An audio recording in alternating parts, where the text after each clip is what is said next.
Well, here are some of the highlights of the 2022 media statement. Remember, the finance minister was clear that he was not going to be asking, or in fact, he did not ask for more money.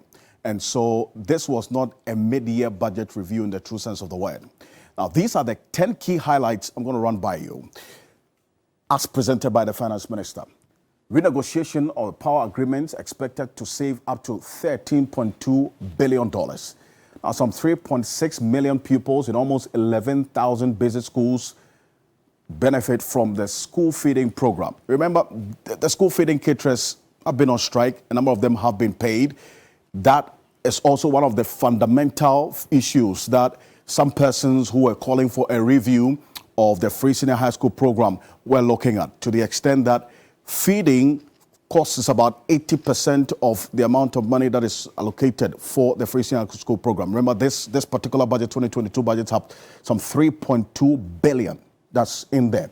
Now, questions have been raised that this 11,000 basic school pupils who benefit from the free senior high school program, what is the sustainability plan for them if financing is going to be a challenge? That the 2.3 billion that has been captured in the 2022 budget, clearly, if not raised, these people will not be fed. Now, we have 87 out of Agenda 111 projects underway as well.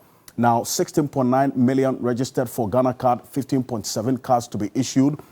Questions also were raised about exactly where government intends to cut down on expenditure. And I'm going to get there because we did not hear anything about, for instance, going to be any review of specific government programs. School feeding is going to stay. Free senior high school is going to stay.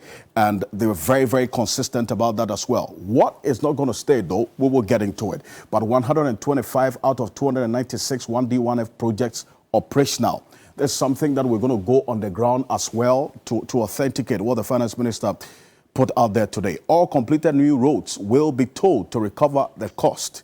Now, this is one of the major highlights of this statement that was presented by the finance minister earlier today, to the extent that all roads, new roads, will be tolled to recover the cost. This is a direct contradiction to the position by government that we are not going to go back to road tolls. In fact, November 18, 2021, after the budget was presented that's on November 17 by the finance minister, the roads and highways minister issued a directive which parliament says is illegal, but is still in force, that road tolls should be closed and seized. We're still seeing it ongoing, but this is a backtracking, as we've seen now, with the new roads that are going to be constructed. Now, 2.2 billion spent on NAPCO program. The NAPCO program is going to end in the next 2 months, as we have been told by the finance minister. Interest payments revised from 37.5 billion to 41.3 billion.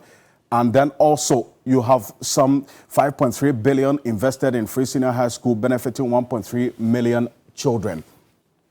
If you look at earlier, the 2022 budget fiscal projections, this on November 17, this is what we got. That expected revenue, according to government, was 100.5 billion. Then the total expenditure, 137.5 billion. We're supposed to finance a deficit of 37 billion. Now, there's been a review of this in this particular statement that was read by the finance minister today. Total revenues has been reduced from the 100.5 billion to 96.84 billion.